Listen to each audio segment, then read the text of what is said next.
Hey guys, hope you're having a great day today. My name is Daniel and I'm the High Mileage Helper. My goal on this channel is to be able to help you learn more about the RV transporting industry, as well as give how-to videos for your truck, and then give recommendations for those things. And if this is our first time meeting, just consider subscribing, hitting the like button if you get good value.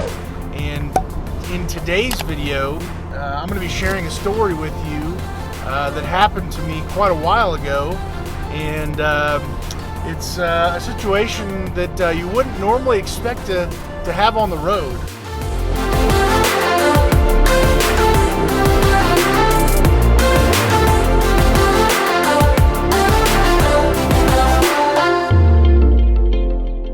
So I think it was about 2 years ago when I was on the load going to Massachusetts. I've been there several times before.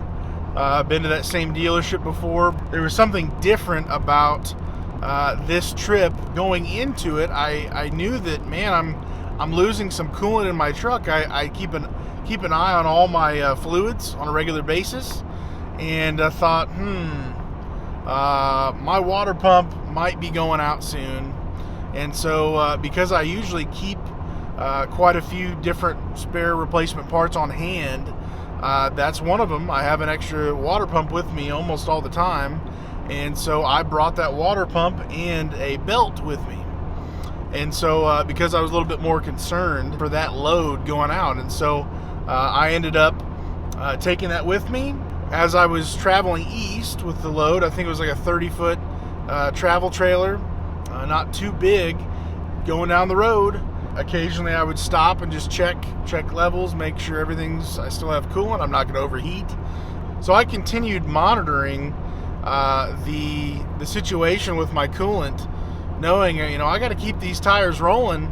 I can replace the water pump if I have to out on the road. I just want to be real careful about it before something major happens under load, especially.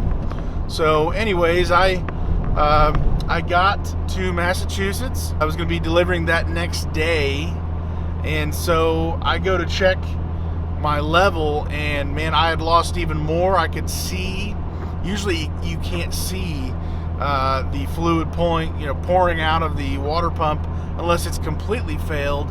Usually there's a weep hole that it usually just kind of slowly drips out of. But at this point, it was starting to go past that point, and it was becoming pretty serious. And so, I figured, okay, well, I've got my tools. It doesn't take that long. It's a fairly simple job. I've got extra coolant. I'm good to go. But it was one of those days where I was just like, man, of all days, today I don't want to have to do this. At the end of the day, because I'm going to run my truck overnight, what happens if I fall asleep and sleep for the night and the truck overheats while I'm idling? That's a dangerous thing. And so I didn't want to do that. I wanted to make sure it was all done that night beforehand. So I said, you know what? I'm just going to go get some food. I'm going to be in a happy place, and I'll come back and work on the truck when I'm done. There's a football game on that night, I remember. And so I just thought, you know what? I'm gonna put myself in a comfortable position. We'll get to it when I'm done eating, smashing some food. So I ended up in a large shopping complex area. It was just about empty because everybody was closing up in Massachusetts, and I ended up parking there. I believe it was a TGI Fridays or it was a Ruby Tuesdays, one of the two. I can't remember.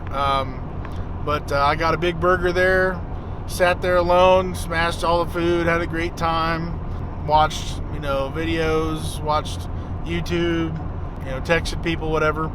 And then when I was done with my meal and I was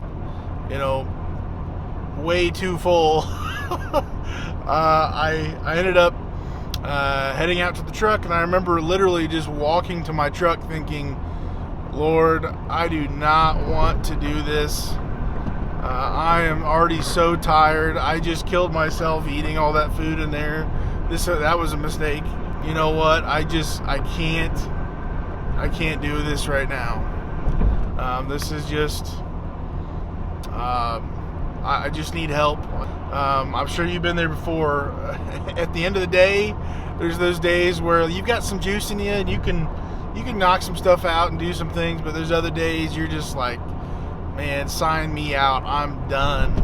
And that's kind of how I felt, just mentally and emotionally about the whole thing. So I'm walking to the truck and get all my tools out, get my lights out, get the part out, get it all set up, make sure I have everything ready to go.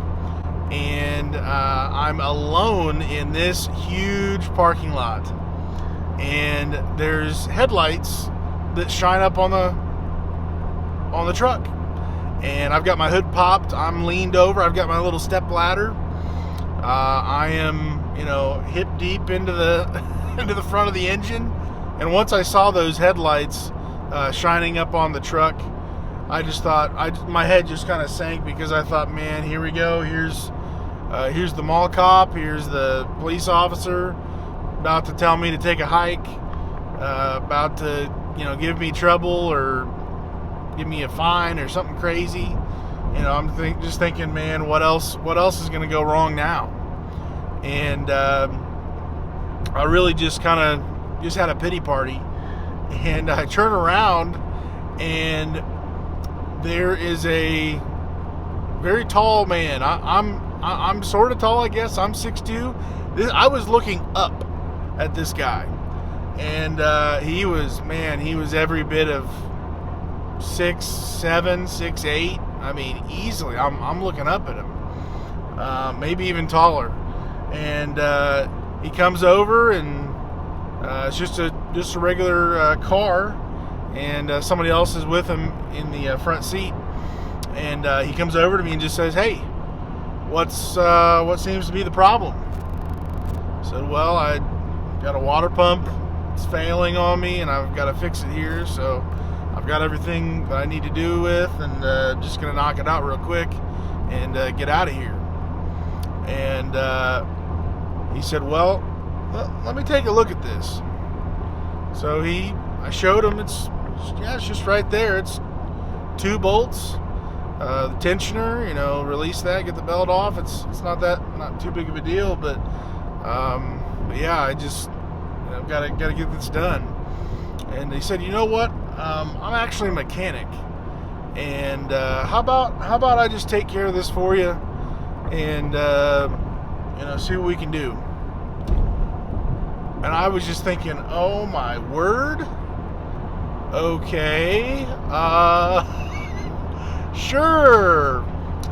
So I've got my phone. I'm watching the NFL game on my phone, propped up there, and he starts looking into it, gets the right socket size and everything, and gets everything placed out together. He wants to make sure we know the correct orientation for the belt, and so putting a new one back on.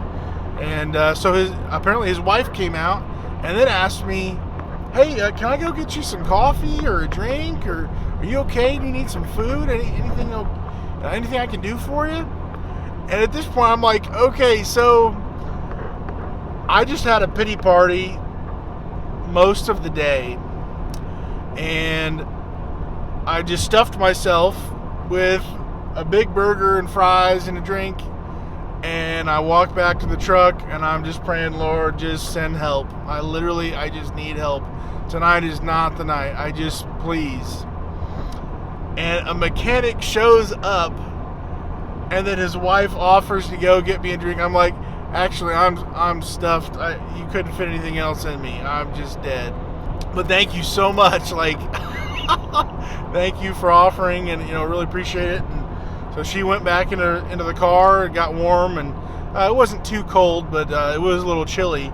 And so for the next 30 minutes, I mean, it's not that long of a job, but he wanted to be very careful, so messing up the truck or anything. So for the next 30 minutes, I proceeded to stand there and watch the NFL game as he worked on the truck, I offered to get in there and show him, oh, hey, right here, that's where it got hung up on, the belt, or, the water pump goes in this way, whatever.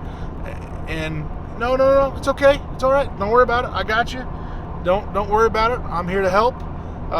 Just let me take care of this for you. And so I just stood there doing nothing, just watching the game as he worked on the truck, and got it all put together, filled it up with coolant, and then he finished up. We tested it, make sure the belt didn't slip off, nothing crazy happened, but he ended up just turning to me. I said, can I offer you something? I mean, you just did some work on this, and I didn't lift a finger. I literally did nothing. I set out the parts, I set out the tools. You just did it for me. Can I give you something? And to be honest, I really didn't want to have to pay anybody. That's why I was going to do it myself. But I just figured he just did all this out of the kindness of his own heart. Like, I've got to do something for him. I don't know this guy at all. And so I turned to him, just said, thank you so much. Can I give you something? I don't have a whole lot of cash on me right now, but can I do anything for you? He said, you know what? If you need a place to stay, I know a few people who will let you sleep at their house. If you need a better, safer place to park, I know a place for you to park. If you need anything else, let me know. And he said, don't worry about paying me at all. Pay it forward. My dad taught me that's what we're supposed to do when somebody's in need. We go and check on them. We go make sure. And he said, for some reason, I just felt like I was supposed to come over and just check out what's going on over here and make sure everything was all right. And I just stood there like, wow, that is incredible. I said, I will absolutely do that. I'll check on other guys on the side of the road. I'll definitely do that. But I was just kind of in awe. I didn't know what to do. I ate food, had a great plate of food, got to watch the game, and have somebody work on my truck for free when I was having a pretty lousy day with that situation. I gotta just tell you, I sat in my truck after that. He left, the truck's running. I've got to replace the belt and the water pump changed out. I just kind of sat there, just kind of in awe. I didn't know what to really say after that. I mean, I had some great food, walked out, and a mechanic shows up and says, let me do this for free. Proceeded to actually do it for free, and then was super helpful and nice about everything else with it. I got to just tell you, there's many times where we have lousy days. We think we're the only one in the whole world who's having a hard time, and we think that nobody's listening, nobody cares. It's us against the world, the whole thing. And I'm here to tell you, I've got so many more stories exactly like this that are just crazy. But I'm here to tell you, there is someone who's always listening and cares for you. As I was walking out to the truck right before everything happened, I literally just prayed, Lord, I just need help. It's one of those, like, I can barely get the words. You can barely say it in your head. You're just done with the situation. And that was one of those times for me where I was just so done. And in my heart, I just talked to the Lord, just said, I just need your help.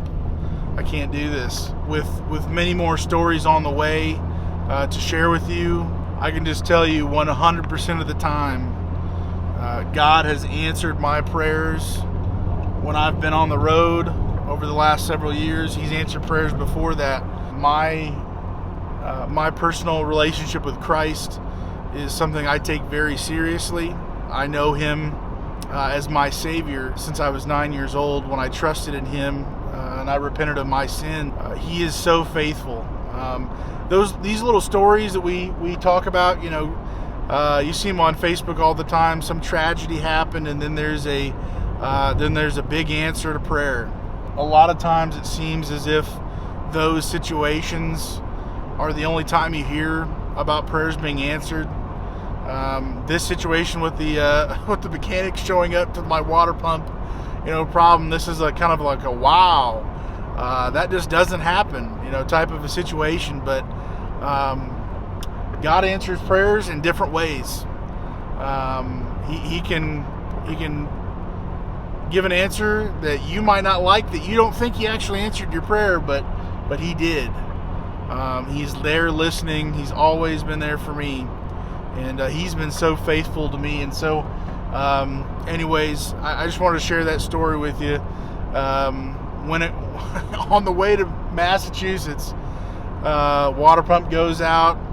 It's the end of the day after the 11 hours, doom and gloom. I'm sitting there ready to go to, pull this apart, and lo and behold, I believe God just kind of sent that mechanic on that way. And He even said, I don't know why, but something just told me to go over there and just to check on you here, and I'm glad I did, and pay it forward free of charge. There are some people across the country that still do that kind of stuff, that are selfless, and they give and they want to help.